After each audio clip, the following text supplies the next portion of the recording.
Hello students, we are concluding MCQ based on case scenario. This case scenario is based on effective yield on mutual fund. So let us see that are given in this scenario. So we are given Mr. Q has invested in 3 mutual fund schemes in current financial year ending 31st March. The details of which are given as under. तो आपको 3 schemes दी हैं, scheme A, scheme B and scheme C. So then we are given date of investment in each scheme 1st December, 1st January and 1st March of current financial year. Amount of investment is given 5 lakh, 10 lakh and 5 lakh. Net asset value at entry date is given. Dividend received up to 31st March is given. NAV as at year ending on 31st March is also given. तो आपको 3 schemes हैं, तीनों का data आपको mention किए हैं. So first MCQ is we have to calculate the effective yield on per annum basis which is earned by Mr. Q in respect of scheme A. तो scheme ए में आपको कैलकुलेट करना है पहले आपको कितनी रिटर्न मिल रही है, इफेक्टिव यील्ड आपकी कितनी है. तो let us see data for this is MCQ number 1. So we have to calculate for scheme A what is our effective yield. तो पहले इसका देखते हैं फार्मूला क्या है आपका. तो first let us see formula of effective yield. That is equal to आपको कितना डिविडेंड मिल रहे हैं during current period, let us say given and what is our NAV at the end of period minus what was NAV in the beginning of period upon NAV in the beginning into 100. तो इसको कहते हैं this is your holding period yield. जितने period के लिए आप money invest कर रहे हैं तो किसी का जो होल्डिंग पीरियड यील्ड. फिर इसको आपने कन्वर्ट करना होता है इफेक्टिव यील्ड. नॉर्मली हम कैलकुलेट करते हैं on annual basis per annum. इनको कर लीजिए आप डेज पर एनम जितने भी आपको मेंशन किए हैं. नॉर्मली 365 डेज हैं या 360 and divided by holding period. Let us से किसी ओवर एम तो एम है आपका holding period. Normally in case of mutual fund ये हम कैलकुलेट करते हैं डेज में. तो फर्दर आप इसको स्प्लिट कर सकते हैं डिविडेंड अपॉन एनएवी. इसको हम कहते हैं किसी की डिविडेंड यील्ड और जो आपका डिफरेंस है एनएवी में किसी कार की capital gain yield it means plus capital gain yield and किसी फॉर होल्डिंग पीरियड. इसको आप कन्वर्ट कीजिए पर एनम में into days per annum divided by holding period. अब जो यील्ड है आपकी ये पहले परसेंटेज में है मीन्स इनको 100 हो गया है. इसको आपने कन्वर्ट कर लिया है पर एनम में. तो it means and this dividend plus capital gain yield is also called total yield.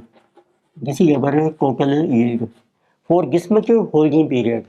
सो इनको कर लीजिए आप days per annum divided by holding period. ये आपकी बन जाएगी effective yield per annum which is also called as annualized yield. ये मैंने डिफरेंट फार्मूलास आपको बताए हैं वो यूज होते रहते हैं. तो अब स्टार्ट करते हैं स्कीम ए में. स्कीम ए में देखो आपको मेंशन किया है आपने मनी इन्वेस्ट किया है ऑन 1st December. तो डेट ऑफ इन्वेस्टमेंट इज जो 1st December and closing date is 31st March. Then we are given how much is investment which is made in 0 period. This is also called as IO initial investment. तो कई बार आपको zero की है question में और आप calculate कर सकते हैं नंबर ऑफ यूनिट्स जितने आप परचेज कर रहे हैं into NAV at that time which is called NAV in 0 period. तो इट मीन इस केस क्वेश्चन में देखो आपको मेंशन की है अमाउंट ऑफ इन्वेस्टमेंट 5 लाख है, NAV आपको दी है 10.50. इट मीन उससे आपके नंबर ऑफ यूनिट्स कैलकुलेट हो जाएंगे. तो let us see what are number of units. तो investment is given in scheme A this is rupees 5 lakh. So divided by NAV, it is given 10.50. So now you get the number of units. So 5 lakh divided by 10.5. This is our 47,619. अब इसका basic purpose है कि अब आप calculate कर सकते हैं dividend per unit या आप टोटल में कैलकुलेट कर लीजिए. फॉर एग्जांपल डिविडेंड आपको दिए हैं टोटल में 9500. It mean during this period you have received dividend 9500. ये टोटल में है. तो let us calculate what will be NAV after 1 period in total. Units हैं आपके 47 619 और एन ने भी आपको मेंशन की है age on 31 March 10.40, it mean this is our total N ने भी 47,619 टाइम्स 10.4, दिस इज कमिंग 495, तो 237.6। अब आप कैलकुलेट कीजिए how much is you holding period which is our M, so M is you period of investment. तो period देखो आपका start हो रहा है 1 दिसंबर से, इट मीन दिसंबर में है आपके 31 days, plus January plus February plus March 31, so this will be total number of days, this is 93 plus 28 121। अब आप अप्लाई कर लीजिए formula, you will get effective yield per annum. so let us see what is effective yield per annum, so what is total yield, dividend is 9500, closing NAV 495, 273.6 minus opening NAV की आपकी जितनी investment है 5 lakh rupees, so divided by 5 lakh, so times 100 into 365 upon maturity period है आपका 121 which is also called holding period, so this will get effective yield per annum, so this is 9500 plus 495 273.6 minus 5 lakh, so divided by 5 lakh into 100, so into 365 divided by 121, so answer is 2.88%, this is our effective yield per annum. Again you can say which option is correct, so answer is option number C, so answer is option C. Next we have second MCQ. In this they are asking calculate effective yield on per annum basis earned by Mr. Q in respect of scheme B। अब आपको scheme B की calculate करनी है effective yield, तो let us see scheme B का देखो आपको data mention किया है, तो in this case our date of investment is 1 January and the amount of investment, let us say this is I0 initial investment, this is given rupees 10 lakhs, so NAV is given as on entry date, entry date means as on date of purchase, so NAV is 10 rupees, तो इससे आपके number of units आ जाएंगे, late us see N0 this is 1 lakh units, then by the end of this year 31 March we are given dividend received up to 31st March, so this dividend is 15,000 and NAV is also given by the end of this year, this is 10.10, so now you can calculate easily, so what will be closing NAV, so total NAV after one period,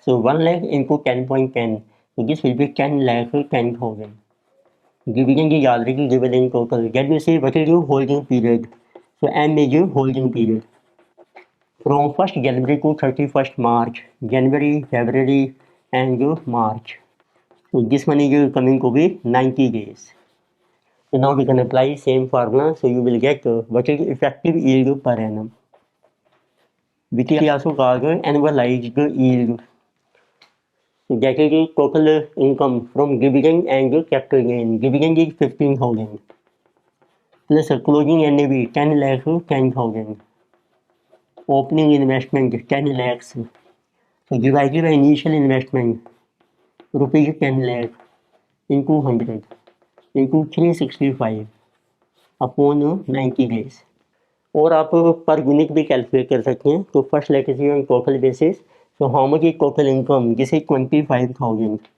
divided by 10 lakhs into 100 into 365 upon 90, so 305 are considered, this is 2.5% holding period yield, 2.5 into 365 divided by 90, so effective yield is 10.14%, then you can see which option is correct, in this case answer is option number B। लेकिन सी देखिए आप per unit check करते हैं what is effective yield, formula है आपका dividend per unit 15,000 divided by 1 lakh units हैं, तो पर यूनिट डिविडेंड बन जाएगा 0.15, क्लोजिंग NAV आपको मेंशन की है 10.10, opening NAV by 10, upon opening NAV 10 into 100। Answer आपका सेम रहेगा इंटू 365 अपॉन 90। तो जिसे जो 25 पैसा रिटर्न आ रही है आपकी, तो जिसे इक्वल टू 2.5% इंटू 365 अपॉन 90। 2.5% की आपकी होल्डिंग पीरियड यील्ड मीन जिसे यील्ड फॉर 90 डेज। तो एक तरीके से ये हमारा है unitary method. For 90 days yield is 2.5%, work will be for 365। So 2.5 into 365 upon 90, effective yield is 10.14%. Next we have MCQ number 3. They are asking calculate the effective yield on per annum basis earned by Mr. Q in respect of scheme C. अब आपको effective return calculate करनी है scheme सी की। तो उसका देखो data दिया है, इसकी डेको इन्वेस्टमेंट है फर्स्ट मार्क, इन्वेस्टमेंट है आपकी 5 लाख, initial NAV 10 and dividend receive 5000, closing NAV 9.8। तो लेट अस शो इस डेटा। तो डेको इन्वेस्टमेंट इज फर्स्ट मार्च, तो closing date is our 31st March. तो इनिशियल इन्वेस्टमेंट इज गिवन, तो जिसे जो गिवन को भी 5 lakh rupees. So NAV is also given at the time of investment, जिसे जो 10 रुपीज। तो इससे आपके नंबर ऑफ यूनिट्स आ जाएंगे। तो 5 लाख अपॉन 10 50,000। तो आप पर यूनिट भी कर सकते हैं। वकील के डिविडेंड, टोटल डिविडेंड देखो आपको मिल रहा है जिसमें जो 5000 डिवाइड कर रहे हैं यूनिट से 50,000। So per unit dividend you are getting 10 paisa and NAV is given after one period. So this NAV is 9.80. So now you can calculate effective yield. This is on per annum basis. So what is our dividend income? 0.10. Closing NAV 9.80. Opening NAV 10 upon 10 times 100. Total days are 365. And in this case, what is holding period, which is M, number of days है आपके 1st March to 31st March, 31 days।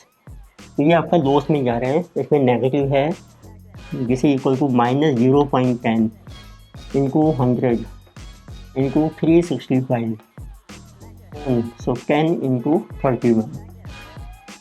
तो let us see how much is this yield. So 0.1 into 100 into 365, so divided by 10 divided by 31. So this is coming in a negative minus 11.77% is effective yield. Means this is our loss. So you can see which option is correct. So answer is option number 8.